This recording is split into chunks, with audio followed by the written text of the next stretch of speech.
ఈ సభా కార్యక్రమాన్ని ఏర్పాటు చేసినటువంటి అనపరేటిపల్లి మండల మహిళా సోదరులు, ముఖ్యంగా వృత్తిదారుల సంఘంలో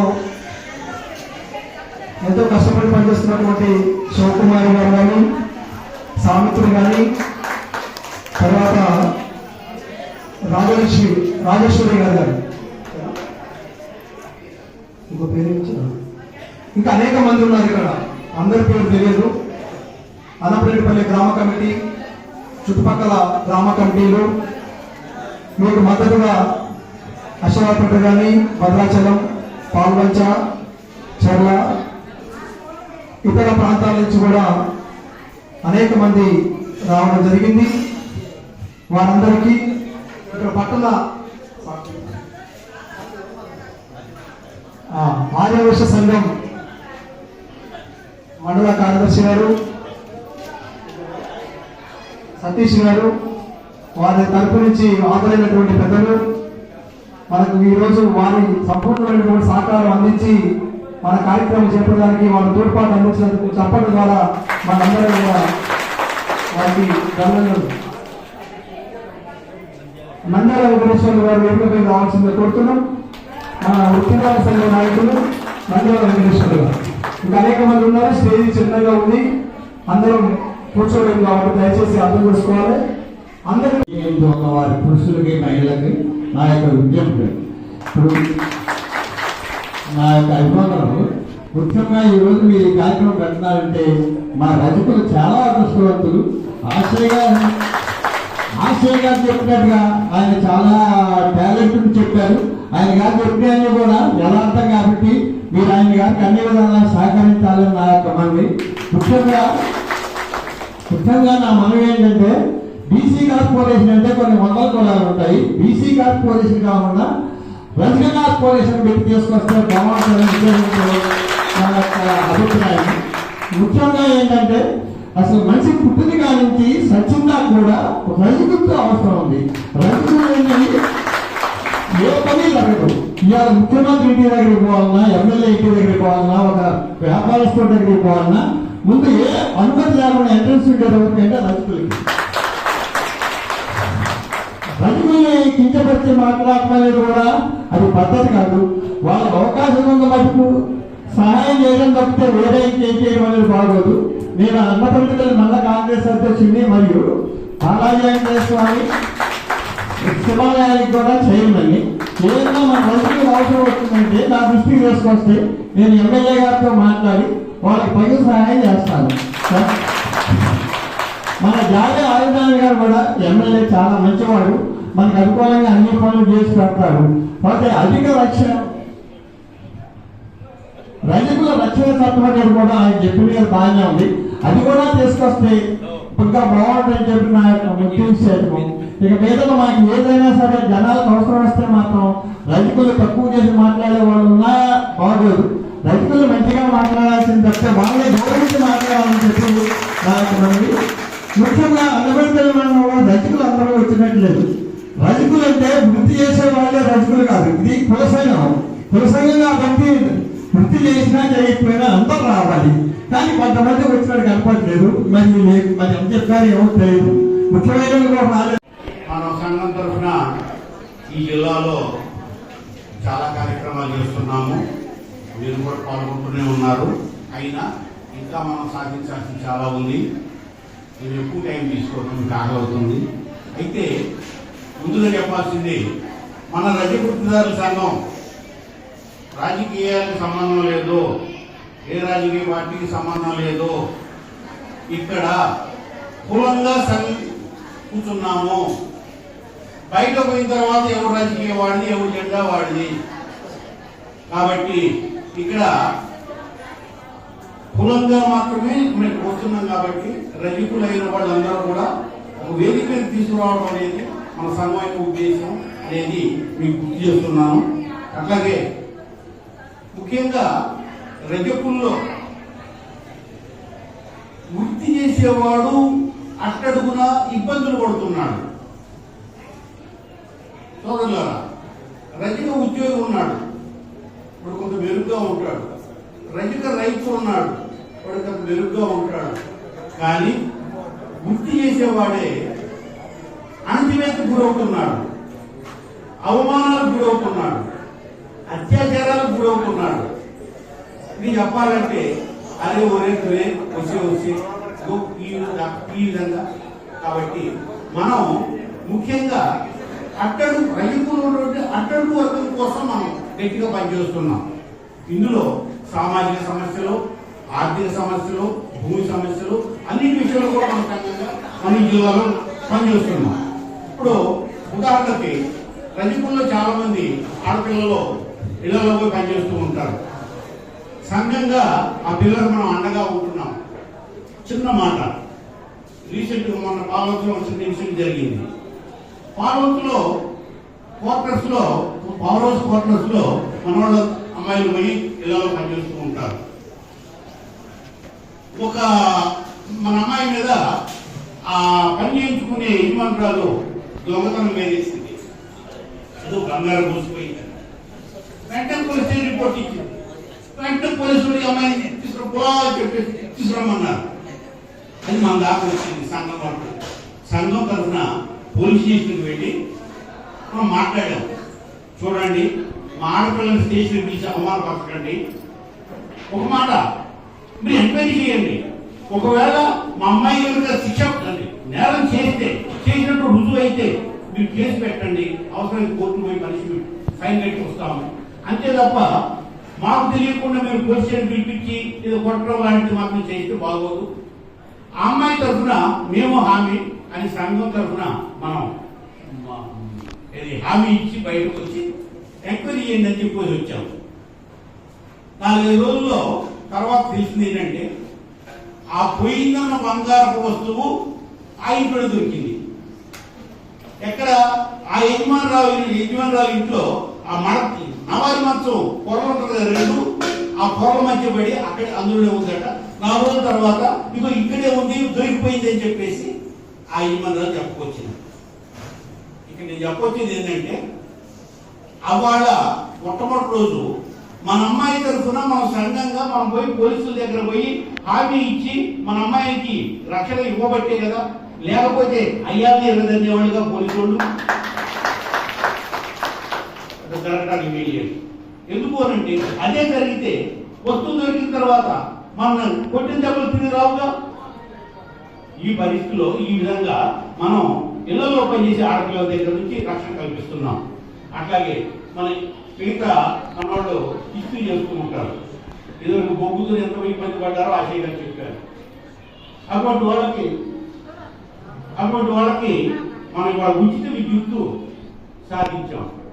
ఇది చిన్న విషయం కాదు.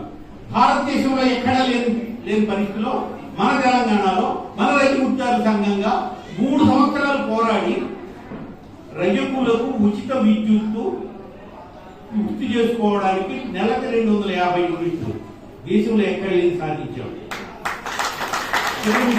చెప్పాలి, ఇది ఎవరు మనం సాధించాము ఉద్యోగ సంఘంగా అంటున్నాం. మీకు నువ్వుగా చిన్న మాట కూడా చెప్తాను, ఎందుకంటే వేరే చెప్పొచ్చు కదా. ఇప్పుడు జీవో నెంబర్ 2 తేదీ 4/4/2021 తేదీన జీవో ఇష్యూ చేశారు. ఏది? రజకుల వృత్తికి ఉచిత విద్యుత్తు నెలకు 250 జీవో గవర్నమెంట్ ఇష్యూ చేసింది. ఆ ఇష్యూ చేసిన సందర్భంగా హైదరాబాద్ లో మీటింగ్ పెట్టారు. అంటే అప్పుడు కేసీఆర్ ప్రభుత్వం కదా, ఆ టిఆర్ఎస్ ఎమ్మెల్సీ మన రజకుడు బసవరాజ్ సాయి గారు ఉన్నారు. ఆయన నాయకత్వంలో వాళ్ళ మీటింగ్ పెట్టి హైదరాబాద్ లో జీవో ఇష్యూ చేయడం, దానికి అన్ని రజక సంఘాల వాళ్ళని పిలిపించారు. అక్కడికి 23 రజక సంఘాల వాళ్ళు వచ్చారు.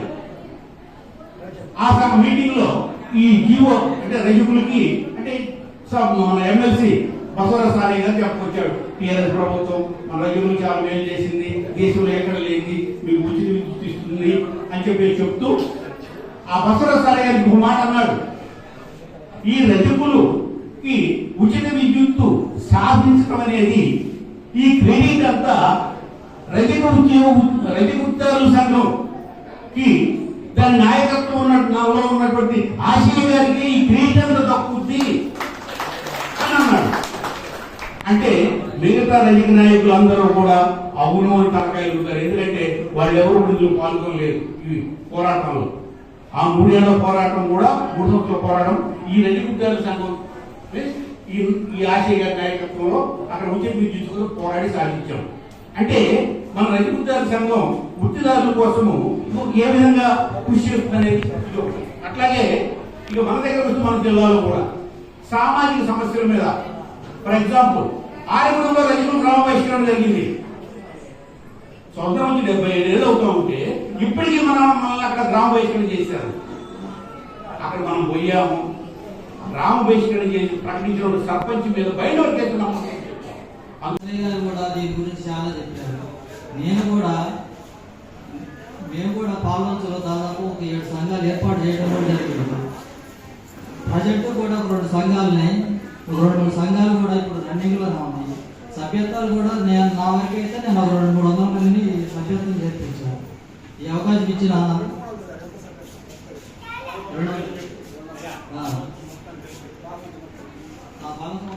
200 సభ్యులు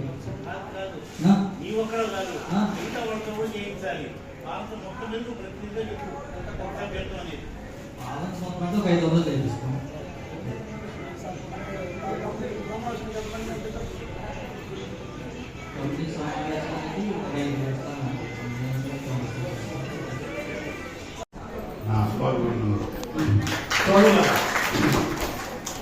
సోదరులారా, ఆశయ గారు చెప్పాడు రజక ఉద్యోగ సంఘం తరఫున మనం ఏం చేశాము, ఏం చేయబోతున్నాము అనేది. అయితే నేను జిల్లా బాధ్యత చెప్పాల్సింది ఏంటంటే మనం రజక రక్షణ చట్టం అవగాహన సదస్సు ఏర్పాటు చేసినటువంటి సభ అధ్యక్షులు, ఇటు సభకి ముఖ్య అతిథులు, రాష్ట్ర నాయకులు, రాష్ట్ర ప్రధాన కార్యదర్శి ఆశయ గారికి, ముసలయ్య గారికి, రామబాబు గారికి, వేదిక పైన ఉన్నటువంటి పెద్దలందరికీ పేరు పేరున, అట్లాగే వేదిక ముందు ఉన్నటువంటి పెద్దలకి, అక్కలకి, చెల్లెలకి అందరికీ నమస్కారాలు. నా పేరు లక్ష్మణరావు. నేను బీసీ వెల్ఫేర్ డిపార్ట్మెంట్లో ఉద్యోగం చేస్తున్నాను. ముందుగా రజకులు ఆల్రెడీ గతంలో సంఘంగా ఏర్పడి వాళ్ళు రిజిస్ట్రేషన్ కాబడినారు.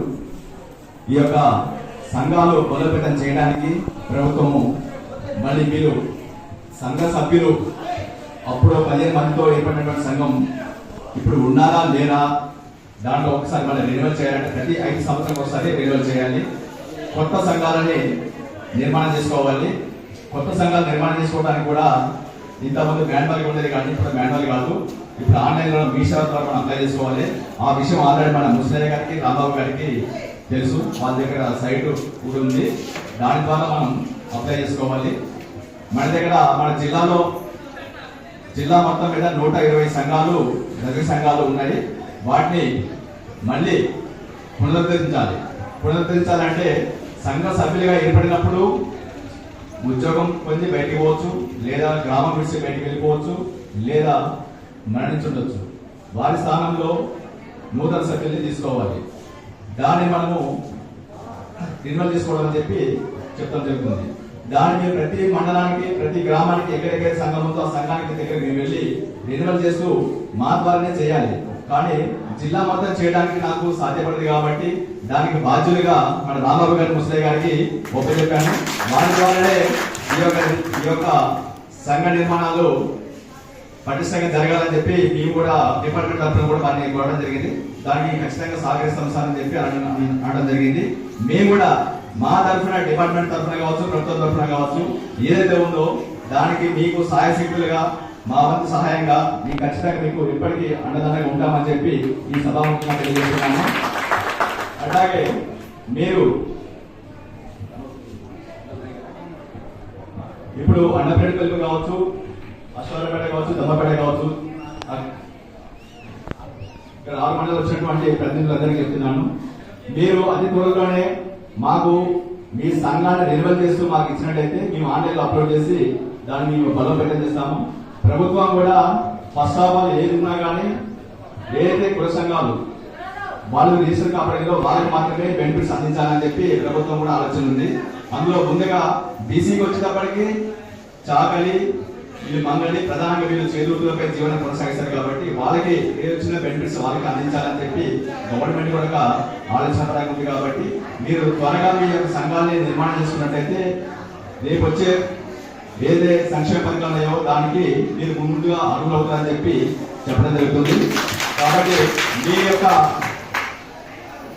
రెన్యువల్ సంఘాన్ని ఖచ్చితంగా మీరు ఈ 2 రోజుల్లో ఏర్పాటు చేసి రాంబాబు గారికి అందించినట్లయితే రాంబాబు గారు మా ద్వారా మేము తీసుకుంటాము, మీకు తీసుకొని దాన్ని ఆన్లైన్ చేయడం జరుగుతుంది. ఈ అవకాశం ఇచ్చిన ప్రజలందరికీ ధన్యవాదాలు వీధిలో కూడా తిరగొచ్చాం. తిరిగి మన డిమాండ్స్ అన్ని కూడా సమాజానికి తెలియపరచడం జరిగింది. మీరందరూ కూడా సహకరించారు. వెనక వైపు మాట్లాడుతున్నామా బాబు మీరు కూర్చోండి, ఎందుకు వాళ్ళంతా కూర్చోవాలి, ఎవరు కూడా లేవద్దు. ఈరోజు మన ఎజెండా ఏంటంటే రజకులకు నూతన సొసైటీలను ఏర్పాటు చేయాలని చెప్పి వాటి మీద అవగాహన సమావేశం జిల్లా బీసీ సంక్షేమ శాఖ అధికారులు కూడా కొద్దిసేపట్లో వస్తారు. రాష్ట్రం నుంచి కూడా నాయకులు మేము ఆదరయ్యాం. ఆ తర్వాత రక్షణ చట్టం కావాలని చెప్పి ఇలా ఈ 2 డిమాండ్ని మనం పెద్ద ఎత్తున ప్రజల్లోకి వృత్తిదారులకు తీసుకుపోతా ఉన్నాం. ఎందుకు సొసైటీలను మనం ఏర్పాటు చేసుకోవాలి? ఇవాళ రజక వృత్తిదారులకు గుర్తింపు లేదు రాష్ట్రంలో, అందరికీ గుర్తింపు ఉంది. మత్స్యకారులకు గుర్తింపు ఉంది, గొల్ల కుర్మలకు గుర్తింపు ఉంది, గౌడ్స్కు గుర్తింపు ఉంది, దళితులకు గుర్తింపు ఉంది, ఆదివాసీలకు గుర్తింపు ఉంది. కానీ ఈ సమాజంలో ఒకట వేల సంవత్సరాలుగా వెలకట్టలేనటువంటి చాకరీ చేస్తున్నటువంటి సేవా కుల వృత్తిని నమ్ముకొని తరతరాలుగా అదే వృత్తిలో ఉంటూ పేదరికంలో, కష్టాలలో, నిష్పదారిద్రంలో అనుభవిస్తున్నటువంటి ఈ సమాజానికి ఎంతో సేవ చేస్తున్నటువంటి రజక సోదరులకు, సోదరిమణులకు ఇలా గుర్తింపు లేనటువంటి విషయం మనందరం కూడా గమనించి మాకు కూడా గుర్తింపు కావాలని చెప్పి 1982లో ఆనాటి ప్రభుత్వం మీద ఒత్తిడి చేసి పోరాడి ఇవాళ మనం రజక సహకార సంఘాల సమైక్య ఫెడరేషన్ ని సాధించుకున్నటువంటి ఫెడరేషన్ కి గత 10 సంవత్సరాల కాలం నుంచి పాలకోడలు లేకపోవడం వల్ల, నిధులు కేటాయించకపోవడం వల్ల గ్రామ స్థాయి దాకా మనకు రావాల్సినటువంటి ఆర్థిక సహకారం రాకుండా ఆగిపోయింది. కాబట్టి వాటి వెంటనే పునరుద్ధరించాలి, ఆ ఫెడరేషన్ ద్వారా బడ్జెట్ కేటాయించాలి, రజక వృత్తిదారుల్ని ఆదుకోవాలని చెప్పి తెలంగాణ రజక వృత్తిదారుల సంఘం ఈ కార్యక్రమం చేపట్టింది. కొత్తగా ఏర్పడినటువంటి ప్రభుత్వం రేవంత్ రెడ్డి గారు కూడా అనేక సందర్భాలలో అసెంబ్లీలో మాట్లాడిన మన గురించి ఈ సమాజంలో మీకు గుర్తింపు లేదు, మీకు చేయాల్సింది చాలా ఉంది, ఎంత చేసినా తక్కువే అని చెప్పి గత ముఖ్యమంత్రి కేసీఆర్ గారు మాట్లాడిండ్రు, ప్రస్తుత ముఖ్యమంత్రి కూడా మాట్లాడుతున్నారు. కానీ మాట్లాడకే కాదు, మాకు చేతల్లో కావాలి, మాకు కూడా హక్కులు కావాలి, మాకు కూడా జీవోలు రావాలి, మాకు కూడా చట్టాలు రూపొందించాలని చెప్పి ఇలా తెలంగాణ రజక వృత్తిదారుల సంఘం ఈ రాష్ట్రంలో ఉన్నటువంటి 10 లక్షల మంది రజక వృత్తిదారుల్ని కదిలించి రోడ్డు మీదకి తీసుకొస్తూ ప్రభుత్వాన్ని కదిలించే విధంగా, మన హక్కును సాధించుకునే విధంగా ఈ కార్యాచరణ అనేటువంటిది రూపొందించింది. అందుకోసం మొదలైంది పాల్వంచ ముసలయ్య గారి ఇంటి దగ్గర అట్లా మొదలైనటువంటి ఈ కార్యక్రమం అశ్వరావుపేట నుంచి ఈ రోజు అన్నపరెడ్డిపల్లి నుంచి భద్రాచలం నుంచి చెర్ల నుంచి కొత్తగూడెం మొత్తం జిల్లాలో ఉన్నటువంటి ఎన్ని మండలాలు ఉన్నాయో అన్ని మండలాలకు ఈ కార్యక్రమాన్ని తీసుకుపోయే విధంగా జిల్లా కమిటీ ఒక కార్యక్రమాన్ని రూపొందించింది. ఇప్పటికే రాష్ట్ర కమిటీ నుంచి కూడా అన్ని జిల్లాలో పట్ల ఈ కార్యక్రమం చేపడతా ఉన్నాం. ఎందుకంటే ఒక 4-5 రోజుల్లోపే పార్లమెంట్ ఎన్నికలు కోడ్ రాబోతా ఉంది. పార్లమెంట్ ఎన్నికల లోపే ప్రభుత్వం ఏదైతే కాంగ్రెస్ ప్రభుత్వం తమ ఎన్నికల మేనిఫెస్టోలో బీసీ డిక్లరేషన్ కామారెడ్డిలో ప్రకటించిన విధంగా మనకు కూడా కొన్ని హామీలు ఇవ్వడం జరిగింది. ప్రతి ఒక్కరికి 10 లక్షల వరకు మేము సహాయం చేస్తామని చెప్పి ప్రభుత్వం ఎన్నికల హామీలో ప్రకటించింది. ప్రతి జిల్లాకు 10 కోట్లతోటి ప్రతి మండల కేంద్రం ప్రతి మున్సిపల్ కేంద్రంలో మోడర్న్ మెకనైజ్డ్ లాండ్రీలను నెలకొల్పుతామని చెప్పి కూడా వాళ్ళు కామారెడ్డి బీసీ డిక్లరేషన్ లో ప్రకటించారు. ఇవి ప్రకటించిన వాటన్నింటికి వెంటనే జీవోలు ఇవ్వాలి, ఎన్నికల కోడ్ లోపే వీటి అమలు చేయాలని చెప్పి ఈ రోజు మనం ప్రత్యేకంగా ప్రభుత్వాన్ని డిమాండ్ చేస్తున్నాం, అడుగుతున్నాం అనేటువంటి విషయాన్ని కూడా మీరందరూ కూడా ఆ రకంగా తెలియపరచాలి. అదే కాదు, ఇలా వృత్తిదారులకు అనేక ప్రమాదాలు జరుగుతూ ఉన్నాయి. పాము నడిచినా, యాక్సిడెంట్ అయినా, చెరువులో పడి చనిపోయినా వాళ్ళందరికీ కూడా 5 లక్షల బీమా పథకం మన వృత్తిదారులకు ఉండాలని చెప్పి కూడా ఇలా ప్రభుత్వాన్ని మనం కోరుతా ఉన్నాం. దాంతో పాటు కోఆపరేటివ్ సొసైటీలు కూడా 15 మంది నుంచి 21 వరకు ఇప్పటికే ఏర్పాటు చేసుకుని ఉన్నారు. వాళ్ళందరికీ కూడా జీవో 214 ప్రకారం వాళ్ళందరికీ కూడా 30 లక్షల రూపాయల వరకు ఒక్కొక్క సొసైటీకి ప్రభుత్వం జీవో ఇచ్చింది. వాటిని అమలు చేయాలని చెప్పి కూడా ఈ సందర్భంగా మేము డిమాండ్ చేస్తున్నాం. వీటితో పాటు ఇలా అనేక సమస్యలు మనకు వస్తా ఉన్నాయి. ప్రతి గ్రామంలో ఇంకా చాలా సమస్యలు ఉన్నాయి. ప్రతి గ్రామంలో ఎక్కడో ఒక చోట అత్యంత వెనుకబడ్డటువంటి వాళ్ళ మీద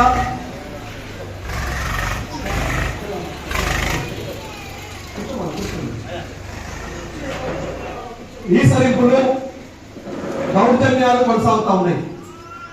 పేరుకు మాత్రమే బీసీలుగా ఉన్నాం, కానీ బీసీ లోపల అత్యంత వెనుకబడ్డ వర్గంగా ఇలా రజక సోదరులు ఉన్నారు.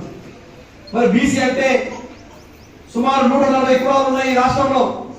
మరి 140 కులాలలో మరి బీసీ అనగానే మన దాకా ఏం వస్తలేదు అనేటువంటిది కూడా 75 ఏళ్ల స్వతంత్ర కాలంలో మనం పరిశీలించినాం.